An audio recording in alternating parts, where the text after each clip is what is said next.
Welcome to the Vari Longmuir Podcast, episode number 11.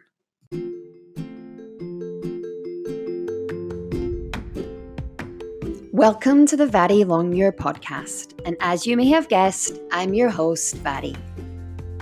Since stepping away from the 9-to-5 world back in 2009, I've been a creative director, illustrator, artist, business mentor, and coach to fellow creative types.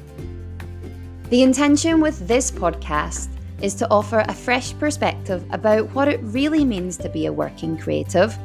I'm offering simple strategies to add a little more joy to your days and sharing my own insights and lessons learned, often the hard way, from over a decade of being my own boss. Now let's get into today's episode. Hi guys, and welcome to this week's podcast. Earlier this week, I held a live Q&A call, and I know there were lots of people here who listened to the podcast who were on the call, and I really love doing these type of live calls, whether they're masterclasses or more Q&A style classes like we did on Monday. It really gives me an opportunity to hear the kind of things that you are struggling with and offer some tools and strategies on how to overcome them. The people who had registered for the class, I had asked them to submit questions. And I just want to say thank you to all the people who were open and vulnerable and who put their hand up to say that they were struggling with something. Often to show that we don't have it all together can be a really scary step, and it takes a lot of courage to show up in that way to say that we need help with something. So thank you to everyone who submitted their questions. It was really lovely to go through the questions because I could see myself in every single one of the questions that was submitted. I could see it as a problem or something that I really struggled with at some point in my life or in my work as a creative over the last 11 years of running my own business. So I know that even for those of you who were on the call and didn't submit your own question, I know that all the questions that we did tackle on the call were super helpful to everyone there. I got lots of lovely notes in my inbox straight after the call and over the last few days as people have listened and re-listened to the class. I know that it's been really, really helpful. So I just want to say thank you for everyone who attended the call and for everyone who submitted their questions. I will be doing more of these Q&A style classes.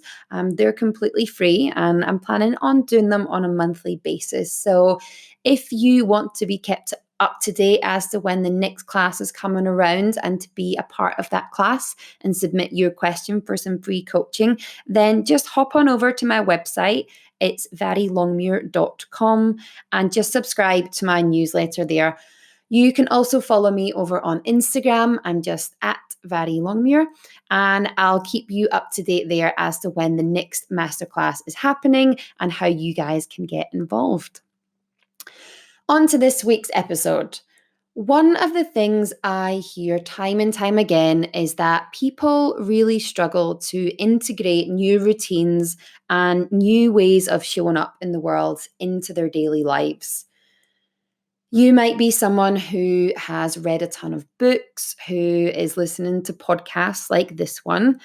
You're maybe watching a heap of TED Talks, but you just can't find a way to integrate all of this learning into your day-to-day life.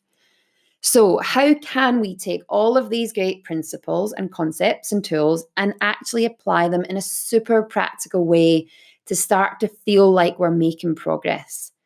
Today, I am sharing with you 5 simple ways that you can apply these concepts in your day-to-day life. So let's get started. Number 1 is super easy because you are already doing it. Number 1 is learning new ways of thinking about your life. And you're already doing it because you're already here. You're listening to this podcast. You've already made a commitment in one way or another to live more intentionally. You've perhaps already launched your creative business or you're in the process of doing so. And so, for the fact that you're already out there trying to find new ways to think and show up in your life means that you're already working towards implementing these strategies and concepts in your day to day life. So, step one's done. We're already there. Number two is to become aware of your thinking. So, we are thinking thoughts every single day, and we're either doing this on purpose or we're doing it by default. But either way, we're doing it. It's these thoughts and beliefs that are really creating our everyday experience.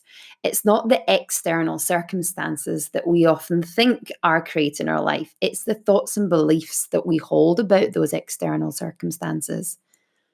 What I want to tell you is this: all of these thoughts and all of these beliefs are completely optional. The reason that we hold onto them so tightly is because they've become part of our identity. So these might be thoughts like, I'm just not a morning person. Or it might be a belief that you have that has you telling yourself you're terrible with money. Or you might tell yourself that you've just never got any time to do the things that you want to do. The first step is to become aware, to notice and to become curious. Ask yourself questions like, are these facts or is this just simply my opinion? Once we've got an awareness, then we can give ourselves an option to choose again. We can give ourselves the opportunity to think a different thought and to let some of those opinions of ourselves and of other people actually go if they're not serving us in our life. So, having that awareness of what we're thinking and knowing that we have the ability to change those thoughts and change those beliefs is what has us moving forward and implementing these new strategies in our life. Number three is my one day, one action strategy. So, yes, knowledge is great, but it is completely useless if we don't actually implement it. What I tell my clients is to take information, like I share here on the podcast, and reframe it as a kind of suggested action. So I like to think of it as those serving suggestions we get on food packaging. We know what's inside the package, but we get the suggestion about how we might actually use it. So I like to take information like this as a suggestion and then see how I can apply an action to it to actually use it in my day to day. So before you go to bed tonight, decide on one action that you'll take to implement what you've learned today. So, again, let's use this podcast as an example. What specific action will you take tomorrow to create more intention in your day? How can you use what you're learning in this podcast to make it have an impact tomorrow in your life? Now, this might be around things like what food you'll decide to eat. It might be around when you'll decide to work and what type of work you're going to do. This might inform when you're going to use social media. It might help you decide who you're going to connect with, who you're going to email, who you're going to call. What you want to do is make it small and make it achievable. We don't want to set these huge, big, everyday goals because we're just going to overwhelm ourselves and then it's all too easy to feel like we're going to drop the ball on it. Make it small and make it super achievable. That way, we get that little dopamine hit to the brain where we have set ourselves a goal, we've set an intention, and we've achieved it. And so we start to create evidence that we, in fact, are someone who can set goals and achieve them. Number four, how we feel is 100% our choice. The way we feel is because of the thoughts we're thinking. And I want to encourage you to really decide on purpose how you're going to show up for yourself tomorrow. That's not to say that you just put on a big smile and claim that everything is happy and wonderful to the world when in fact you may be falling apart inside. If that is the case and you're going through some difficult times, then we can choose to feel compassion and kindness towards ourselves in these moments rather than choosing to feel shame or unworthiness. There's no right or wrong way to feel, but there are ways of thinking and feeling that have a negative effect on our lives. And there are other ways of thinking and feeling that move us in the direction of what we actually want to create. Number 5, what's your comeback rate? We're all human. We are going to make mistakes. It is inevitable. We're going to go back to old habits and to old ways of thinking and to old ways of showing up in our lives.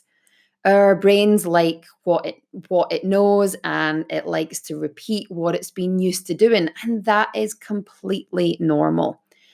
It's not about being perfect. It's about recognizing that you've actually veered off the path and then lovingly guiding yourself back on.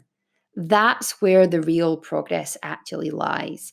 It lies in having the awareness and recognizing that we've stumbled and not just continuing unconsciously.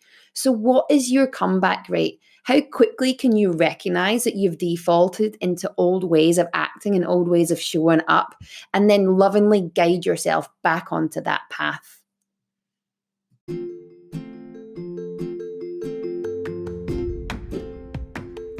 If you enjoyed this podcast, I'd love for you to come check out my private coaching service for artists and creatives. Maybe you're struggling to commit to just one of the hundreds of ideas you have. Or perhaps your confidence has taken a bit of a dive after that epic fail. Regardless of what you're struggling with, a single coaching session can give you the focus and clarity you need to take the next right step for you.